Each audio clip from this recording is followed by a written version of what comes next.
오늘은 어버이 주일인데요. 느헤미야서 8장 1절부터 5절까지 말씀입니다.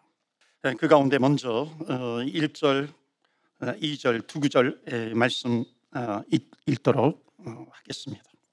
이스라엘 자손이 자기들의 성읍에 거주하였더니 일곱째 달에 이르러 모든 백성이 일제히 수문 앞 광장에 모여 학사 에스라에게 여호와께서 이스라엘에게 명령하신 모세의 율법책을 가져오기를 청하며 일곱째 달 초하루에 제사장 에스라가 율법책을 가지고 회중 앞 곧 남자나 여자나 알아들을 만한 모든 사람 앞에 이르러. 아멘. 하나님의 말씀입니다. 오늘도 하나님의 말씀에 은혜 받으시고 또 새 힘을 얻으시고 또 한 주간 승리하시기를 주의 이름으로 축원합니다. 아멘. 오늘은 어버이 주일, 부모님 주일이기도 합니다. 성경에 보면은 이게 부모님을 공경하라고 하는 내용은 구약 성경에 아주 핵심 중심이 되는 인물이 모세입니다. 신약 성경은 사도 바울이 되겠죠. 이 두 분이 아주 반복적으로 말씀하고 있는 것이 뭐냐면은 이 구약에서는 십계명을 통해 가지고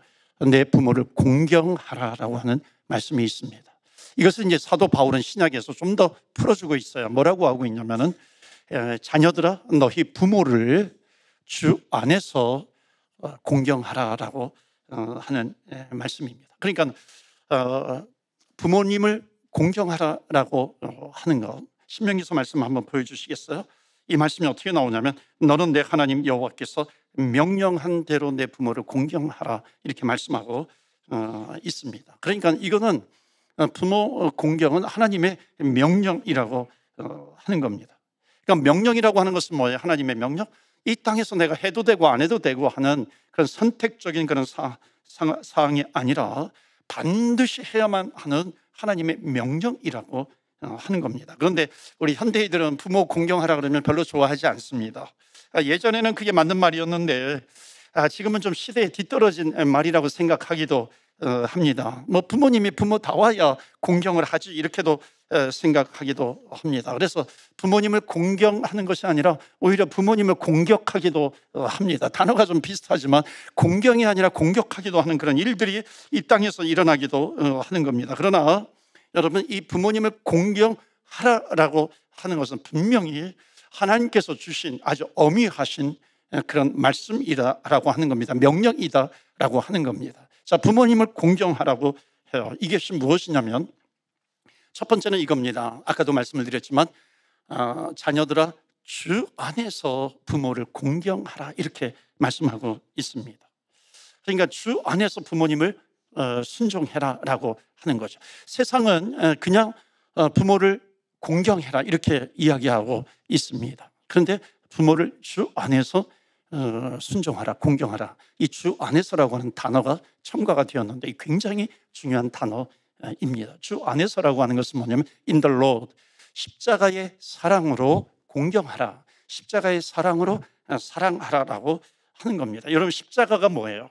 예수님께서 이 땅에서 죽으실 때 우리의 죄와 우리의 허물, 우리의 모든 연약함 이런 것을 다 짊어지시고 십자가에 죽으신 겁니다. 이게 십자가의 사랑입니다. 이 사랑으로 부모님을 공경하라라고 하는 것. 그러니까 세상에서 부모님을 공경하라는 것과 완전히 차원이 다른 얘기입니다. 여러분, 부모님과 자녀, 때로는 자녀들이 부모님으로부터 상처를 많이 받습니다. 그게 역사적으로 보면 그렇게 돼요. 그런데 더 중요한 것은 뭐냐면 이 상처를 준 쪽은 부모님인데 근데 부모님은 상처를 주시는 걸 잘 몰라요. 그 자녀들은 당하기 때문에 그것을 알아요. 왜냐하면 이게 세대 차이가 있기 때문에 그래요. 세대의 차이로서 부모님 세대는 나름대로 사랑하는 방법이 있는 거예요. 근데 그 사랑하는 방법을 가지고 사랑을 하다 보면은 자녀 세대에서는 그것이 때로는 상처로 오기도 한다는 것이죠. 그런데 부모님의 사랑의 방법이기도 합니다. 여기에서 모든 문제를 풀어가야 됩니다. 그래서 뭐냐면 상처는 부모님이 주었어도 부모님은 상처를 주신 것을 잘 몰라요. 세대 차이가 있기 때문에 자녀들은요 상처를 받았다고 생각을 하는 겁니다. 그렇기 때문에 여러분, 모르는 쪽에서는 해결이 안 됩니다. 해결은 어디에서 해야 되냐면 아는 쪽에서 해결을 해야 하는 것이죠. 그러니까는 부모님 쪽에서 해결하는 것이 아니라 자녀 쪽에서 해결을 해야 하는 거죠. 그래서 성경에 주신 말씀이 뭐냐면 자녀들아 주 안에서 부모를 공경하라라고 하는 말씀이 거기에서 나오게 되는 겁니다. 그러니까 주 안에서라고 하는 것은 십자가의 사랑으로라고 하는 거거든요. 모든 허물을 덮어줄 수 있어야 한다는 것이죠. 그러니까 받기는 자녀들이 받았어도 공경은 자녀들이 먼저 해야 된다라고 하는 겁니다. 그러니까 이거 좀 억울하지 않아요? 억울하지 않습니다. 왜냐하면 부모님을 공경하는 것은 성경에 하나님의 축복, 블레싱하고 긴밀합니다. 연결이 되어 있기 때문에 그렇습니다. 그러니까 부모님을 공경한다라고 하는 것은 십자가의 사랑으로 공경을 하게 되면은 하나님께서 주시는 축복이 무궁무진하다라고 하는 것을 성경은 말씀하고 있습니다. 또 하나, 부모님을 공경하라고 했을 때 그 공경하라라고 하는 것은 뭐냐면 잠언에도 보면 경홀히 여기지 말라라고 하는 겁니다. 가볍게 여기지 말라라고 하는 거죠. 그러면서 거기에 히브리어로 어떤 단어가 포함이 되어 있냐면 카베드라고 하는 것이 있어요. 카베드는 뭐냐면 무시하지 말라. 또 하나 무시하지 말라라고 하는 이 카베드와 연결이 되어 있는 것이 있는데 그것은 뭐냐면 내 부모를 청종하라. 청종하라. 잘 들으라라고 하는 겁니다. 부모님의 말씀을 귀담아 들으라 하는 겁니다. 그러니까 여러분 부모님의 말을 들어주라라고 하는 건데 우리는 때로 그러잖아요. 아버지 그거 어저께 얘기한 건데 왜 오늘 또 얘기하셔요? 엄마 그거 지난주에 얘기했는데 그거 이번에 제가 들으면 한 100번은 들어요. 100번은 들어요. 그렇게 할 수가 있다는 건데요. 여러분 했던 얘기 또 했다고 귀찮아하지 말고 들어주라는 거예요. 이게 부모 공경과 밀접하게 연결이 되어 있는 겁니다. 이 말도 안 되는 소리라고 핀잔하지 말라는 것이죠. 넋두리라도 들어주고 푸념도 들어주라라고 하는 겁니다. 그러면 하늘에서 주시는 상급이 있다는 거예요. 그러니까 상급이라고 하는 것은 우리 기독교인들은 이 땅에서 사람들로부터 받는 상급이 진정한 상급이 아니라 하나님으로부터 받는 상급이 진정한 상급이라고 하는 것을 말씀하고 있습니다. 그렇기 때문에 부모 공경은 계속해서 하나님의 상급, 하나님의 축복, 블레싱 이것과 연결을 시키는 것을 우리는 성경에서 볼 수가 있는 겁니다. 저는 지금이라도 우리 부모님 다 소천하셨는데 지금이라도 나타나셔서 푸념을 하시거나 잔소리라도 하시면은요 정말 밤새도록 들어드리고 싶은 그런 마음이 있어요. 1년 동안 계속 듣고 싶어요. 지금은 하지 못하는 거죠. 후회가 되는 겁니다. 여러분 기억하세요. 가끔 보게 되면 부모님 말씀하시면 또 잔소리라고 무시하는 자녀들이 있습니다. 기억하세요. 들어줌이 효의 시작이라고 하는 겁니다. 들어주는 것이 효의 시작이에요. 부모님의 말씀에 귀를 기울이고 잘 들어주는 것만이라도 여러분 효도가 되는 겁니다. 그래서 이 부모 공경은 하나님으로부터 받는 축복과 직결이 되어 있는 겁니다. 그래서 주 안에서 순종해라라고 하는 겁니다. 오늘 설교의 말씀이 뭐냐면 느헤미야서 시리즈로 말씀을 전하고 있는데요. 회복입니다. 주님께서 주시는 회복이 있어요. 여러분의 가정이 회복이 되기를 주의 이름으로 축원합니다. 아멘. 느헤미야의 말씀과 연결이 되는데요. 하나님께서 주시는 축복, 회복 자체가 축복인데 주님께서 주시는 가장 큰 축복이 뭐냐면 영혼 구원입니다. 우리 가정 가운데, 부모님 가운데, 자녀 가운데 아직까지 영혼 구원을 받지 못했어요. 하나님을 알지 못해요. 가장 큰 축복은 뭐냐면 하나님, 우리 가족이 주님을 알기를 원합니다. 천국의 백성이 되기를 원합니다. 천국의 백성이 될 수 있도록 안내해 드리는 거예요. 이것이 가장 큰 축복 가운데 축복입니다. 그러니 부모를 공경 안 할 수가 있겠어요. 이 가장 큰 축복을 누려야 되는데 그러니까 부모님의 말씀을 내가 안 들을 수가 있겠습니까? 우리에게는 가장 큰 축복이 천국의 축복인데 영혼 구원의 축복인데 이것을 붙들고 있으면 모든 것이 회복이 된다는 것을 말씀합니다. 자, 오늘 말씀 보시면 느헤미야서 8장 1절 말씀 보시면 뭐가 나오냐면 학사 에스라가 나와요.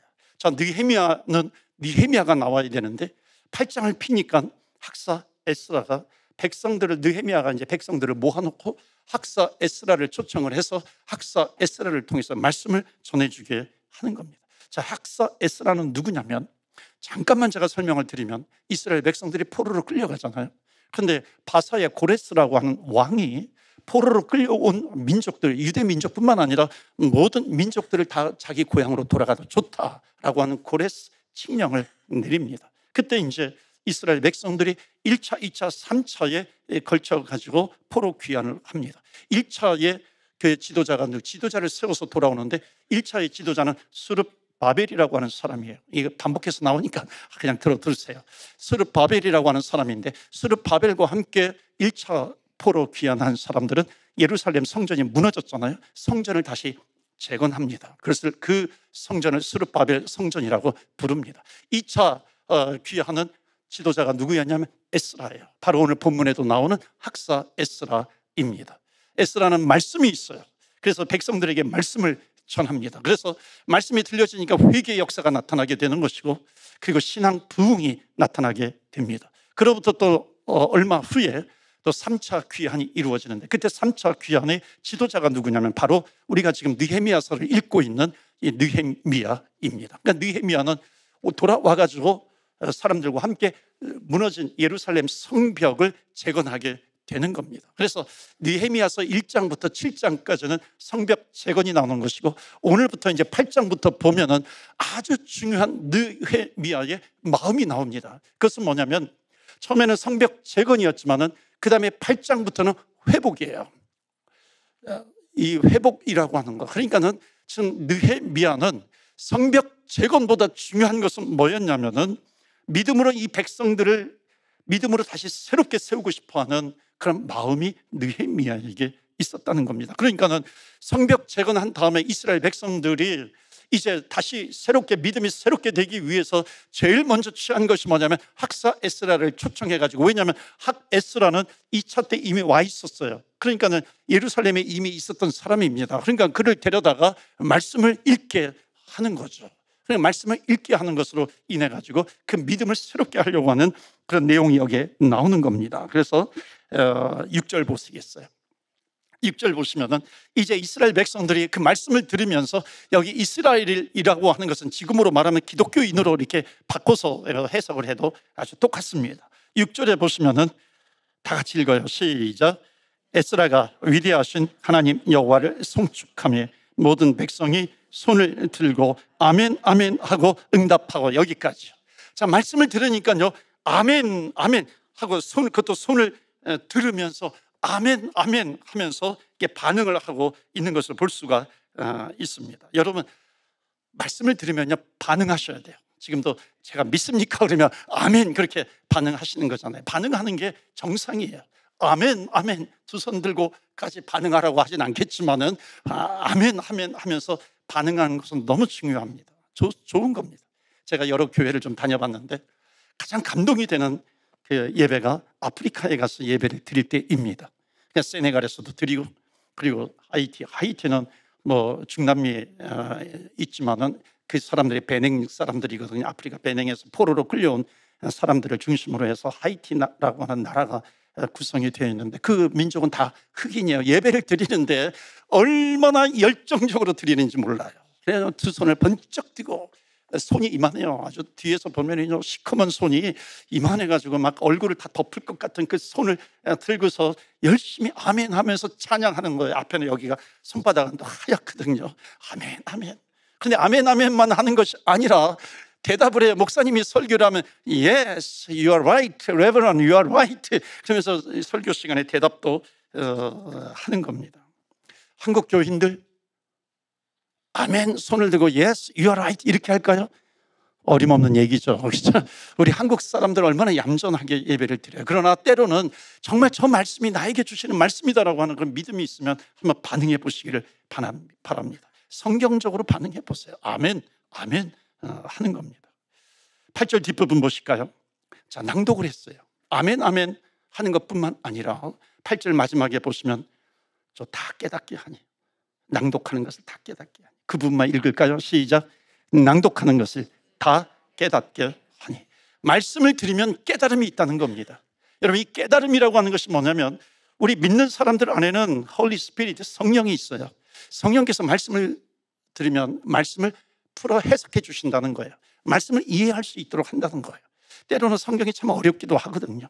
그런데 그것을 풀어서 이게 이런 뜻이구나 라고 하는 것이고, 또 하나 깨닫는다라고 하는 것이 뭐냐면은 어느 순간 어느 날은 이 말씀이 나에게 개인적으로 주시는 말씀 같아요.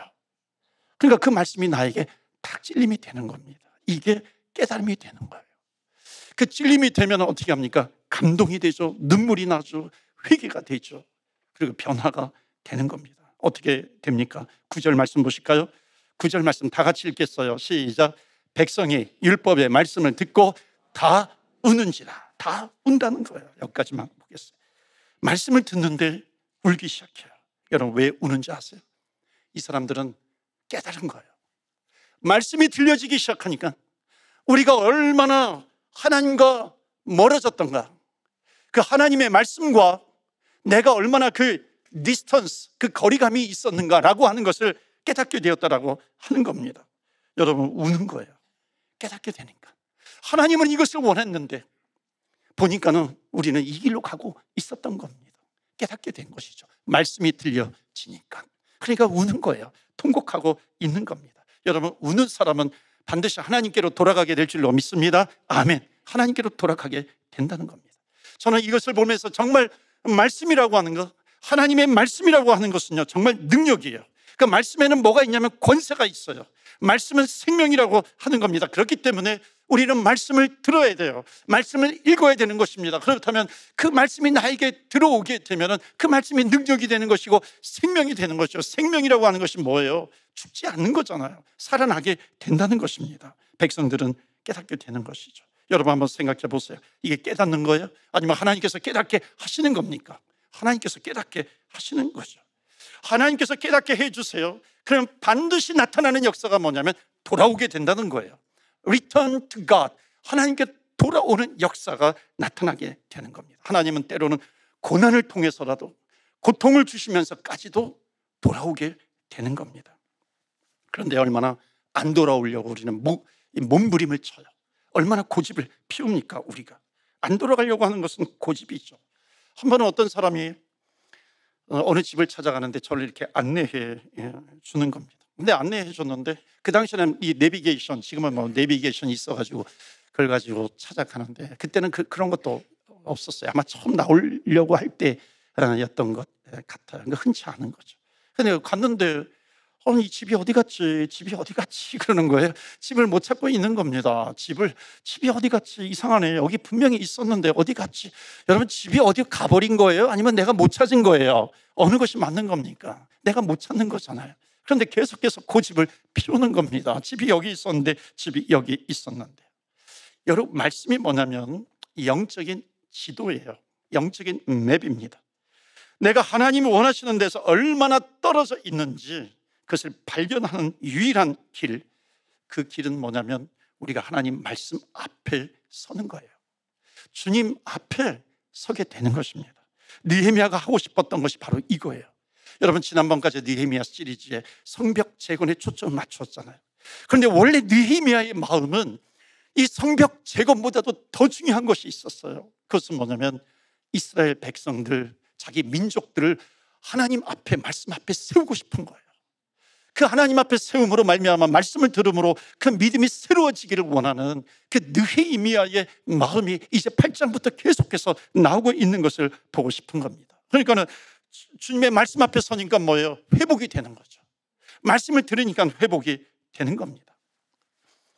제가 아는 사람이 있었는데요, 아주 젊어서부터 돈을 참 많이 벌었어요. 누구라고 얘기는 안 하겠는데 외국 출장도 다녔어요. 그러다가 사업을 더 잘하기 위해서 바이어들을 초청하고 또 접대도 해야 하잖아요. 술을 접대하면서 술을 많이 마시게 되었습니다. 그러다 보니까 피곤해가지고 교회를 가지 못하는 거예요. 모태 신앙임에도 불구하고 가지 못하는 겁니다. 그러다가 어느 날 가족들을 데리고 하이웨이를 달리다가 사고가 난 겁니다. 가드레일을 이렇게 받고 그 차가 이렇게 튕겨서 나간 거예요. 그런데 신기하게도 하나도 다치지 않은 겁니다. 그 전복된 차에서 이렇게 몸을 털면서 이렇게 나오면서 그 마음속에 이런 말이 이렇게 나오더라는 거예요. 그게 뭐냐면 내 이럴 줄 알았어, 내 이럴 줄 알았어, 내가 이럴 줄 알았어 하는 거예요. 그러면서 마치 하나님께서 나에게 주시는 음성 같은 것이 이렇게 다 깨닫게 해주시면서 들려주시는데 그것이 뭐냐면 돌아와라, 돌아와라 라고 하는 하나님 아버지의 음성이 들리는 겁니다. 그 이야기를 듣고 그 말씀을, 음성을 듣고서 그 다음부터 자기가 믿음 생활, 신앙 생활을 신실하게 한다고 하고 있다고 고백하는 겁니다. 여러분, 돌아가야 돼요. 말씀이 들려지면 돌아가야 하는 것입니다. 하나님께서 말씀을 주셨어요. 하나님이 말씀을 주시면 하나님이 원하시는 자리에 우리가 있어야 한다는 겁니다. 오늘 첫 번째 메시지예요. 다 같이 읽겠어요? 시작. 하나님께 돌아가는 것이 회복의 시작입니다. 여러분, 우리는 얼마나 하나님을 피합니까? 우리는 말씀을 읽어야 돼요. 말씀을 들어야 하는 겁니다. 하나님께서 나에게 원하시는 것이 무엇인지 알아야 돼요. 그것을 봐야 되는 겁니다. 그러면 어떻게 돼요? 그분께 돌아가게 되는 것이죠. 회개의 시작은 뭐냐면 돌아가는 것에서 시작합니다. 돌아간다는 말을 다른 말로 하면 뭐예요? repent, 회개한다라고 하는 것입니다. 주님 앞에 회개하면서 나아가는 거죠. 그 탕자가 돼지 우리에서 살면서 뭐라 그래요? 우리 아버지 집에는 먹을 것이 많은데 내가 여기에서 굶어 죽는구나. 그렇게 하면서 아버지 집으로 돌아가는 것으로 결정을 합니다. 여러분, 우리 교회가 주님께로 돌아오기를 주의 이름으로 축원합니다. 아멘. 저와 여러분의 가정이 주님께로 돌아오기를 축원합니다. 아멘. 주님 앞에 돌아와야 한다는 것입니다. 그래서 주님께로 돌아가는 것이 축복이에요. 그런 축복의 예배가 되기를 바랍니다. 10절 말씀 보실까요? 마지막 부분만 읽겠어요. 노란 부분, 여호와로 인하여. 시작. 여호와로 인하여 기뻐하는 것이 너희의 힘이니라. 아멘. 여호와로 인하여 기뻐하는 것이 너희의 힘이다, 이렇게 말씀하세요. 여러분, 2002년 월드컵 아세요? 2002년 월드컵, 아마 우리 청년들은 잘 모를 거예요. 2002년도 이후에 태어난 사람들은 어렸을 때 월드컵 얼마나 굉장했어요. 그렇죠? 저도 그때 여기 동부에서 월드컵을 보았는데, 그때 뭐 이탈리아한테도 이기고 포르투갈, 스페인하고 마지막 승부차기 할 때 8강전이었던 것 같아요. 홍명보 선수가 딱 마지막 골링을 시켰을 때에 거기 앉아있던 사람들이 교인들하고 같이 봤는데요, 동시에 그냥 누구라고 할 것도 없이 그냥 자리에서 벌떡 일어나가지고 막 뛰었고 껴안고 박수치고 그렇게 했던 기억이 납니다. 그때 순간적으로, 그때 좀 말씀을 드렸던 것 같기도 한데, 그때 순간적으로 주님께 죄송한 마음이 들더라고요. 그것이 뭐냐면, 내가 주님 때문에 이렇게 기뻐했던 적이 있었는가? 축구 때문에 기뻐하는 내가 주님 때문에, 하나님 때문에 기뻐했던 적이 있었는가 하는 그런 의문이 생기는 겁니다. 저는 하나님을 기뻐하는 것이 힘이다, 이 말씀을 가지고서 묵상하면서 주님께 여쭤보았어요. 하나님, 주님을 기뻐하는 것, 하나님을 기뻐하는 것이 힘이라 그랬는데 하나님을 기뻐하는 것이 무엇입니까? 주님께서 이렇게 감동 주시는 마음이 뭐냐면, 너 내 말 들을래? 예, 듣겠습니다. 주님을 기뻐하는 것이 힘이라고 하는 것이 무슨 뜻이냐면 풀어서 설명해 주시는 겁니다. 주님께 가까이 나아가는 것이 힘이라는 거예요. 주님을 기뻐하는 사람은 주님께 가까이 나아가게 되는 것이죠. 여러분, 주님께 가까이 나가는 사람, 다윗은 여러분 골리앗 앞에서 주님께 가까이 나아갔기 때문에 골리앗과 싸워서 이기는 겁니다.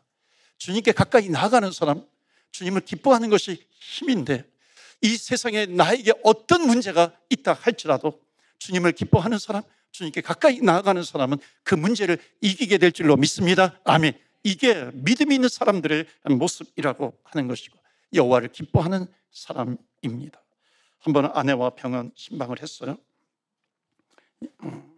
여자 성도님인데 인펙션이 생긴 겁니다. 암은 아닌데 종양이 생겼고 인펙션이 있는데, 이제 그분에게 이제 신방을 갔는데 이미 이제 수술을 하셨던 거예요. 그분이 뭐라고 얘기하냐면, 목사님, 내가 고난이, 고통이 축복이라고 하는 말 저는 전혀 이해하지 못했어요. 그런데 제가 지금 병원에 들어와서 수술을 하고 이렇게 지나고 있는데 고통이 축복이라고 하는 말을 이해하게 됐어요. 그러면서 뭐라고 얘기하냐면, 너무 심해가지고 이제 개복을 한 겁니다. 개복을 해가지고 거기 안에 있는 그 인펙션 된 데를 다 이렇게 클린한 겁니다. 그냥 처음에는 막 시커먼 물이 막 이렇게 나오더래요. 그래서 깨끗하게 클린한 거죠. 고난이 축복이라는 거죠. 또 하나가 뭐냐면, 이분이 더 중요한 고백을 하는 겁니다. 자기는 원래 성격이 좀 아싸래가지고 흑백을 잘 가리는 스타일이래요. 그러니까 자기가 한번 안 보기로 작정한 사람은 10년이 지나도 보지 않았다는 거예요. 그런데 자존심이 얼마나 센 분이에요. 이분이 고백하는 게, 목사님, 이 고난과 고통을 겪고 나니까 자존심이 아무것도 아니라는 겁니다. 그러면서 이분이 병원에서 하는 것이 뭐냐면, 자기가 그동안 만나지 않았던 사람들에게 한 사람 한 사람 다 전화를 하기 시작한 겁니다. 전화하면서 미안해, 미안해, 미안해. 더 놀라운 것은 그 전화를 받은 사람들이 찾아오기 시작하는 거예요. 찾아오면서 이분이 완전히 회복이 된 겁니다. 그분이 고백하는 내용이, 목사님, 저는 퇴원하면 호스피스 병동을 다니면서 저는 전도할 거예요. 복음을 전할 거예요. 그렇게 고백하더라고요. 너무 은혜가 됐어요. 아내하고 돌아오면서, 야, 우리가 신방을 한 게 아니라 우리가 신방을 받은 거네. 우리가 신방을 받았어. 완전히 신방을 받은 거더라고요. 그런 은혜가 있었습니다. 회복된 사람은 하나님께 돌아오는 증거가 있습니다. 두 번째 메시지 다 같이 읽을까요? 시작.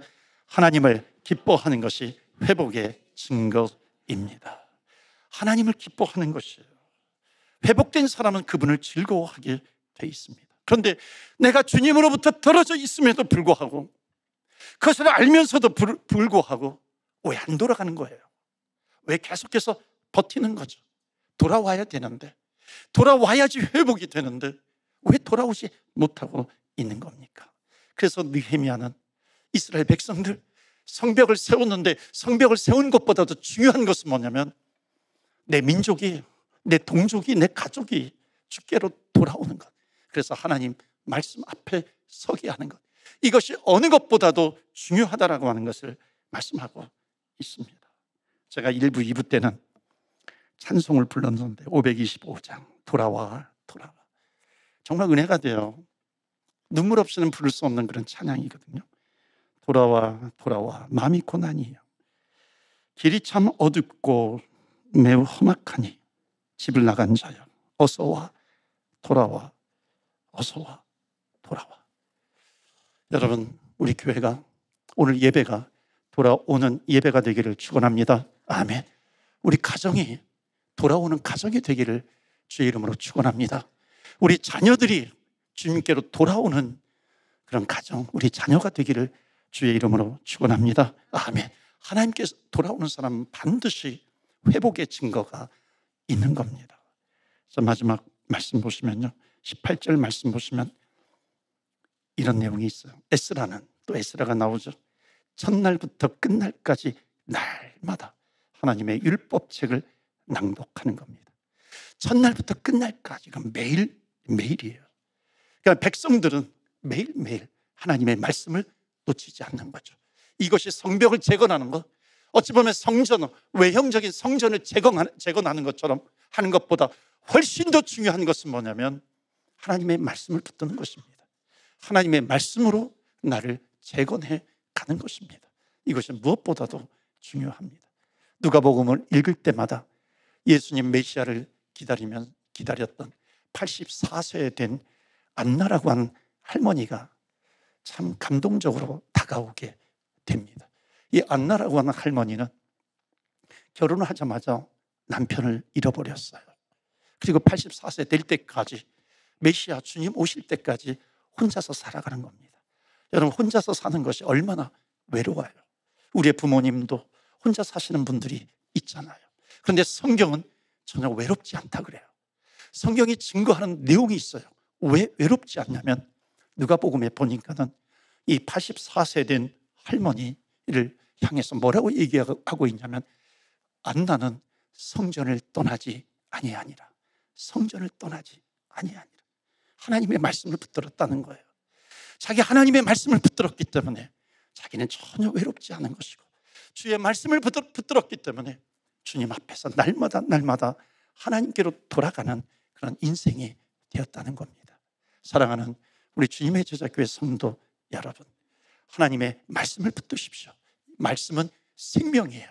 주님께서 우리에게 주시는 말씀은 생명이기 때문에 그 말씀을 붙들면 주님께로 돌아가게 되는 것이고, 그 말씀을 붙들고 주님께로 돌아가게 된다면 하나님께서 우리를 절대로 버리지 않으실 것이라고 하는 것을 약속해 주십니다. 주님께로 돌아가는 교회요, 저와 여러분의 가정이 되기를 주 예수 그리스도 이름으로 축원합니다. 아멘. 이 시간에 우리 짧은 시간이지만 우리 간절하게 주님 앞에 기도하며 나아갑니다. 하나님, 주님께 주님의 말씀 앞에 서는 우리의 인생, 우리 가정, 우리 교회가 되게 하여 주옵소서. 말씀을 붙들므로 말미암아 주님께로 날마다 돌아가는 인생이 되게 하여 주시옵소서. 주님이 원하시지 않는 것을 살고 있는데도 하나님 고집부리지 않게 해 주시옵시고, 예배드리면서 그릇된 행동 계속해서 하지 않도록 하나님 저희들을 붙잡아 주시옵시고, 그 길은 말씀을 붙들고 주님께로 돌아가는 것이오니 하나님 주님이 원하시는 삶으로 돌아가는 저희들의 인생, 우리 가정이 되게 하여 주시옵소서. 우리 다 같이 합심해서 기도합니다.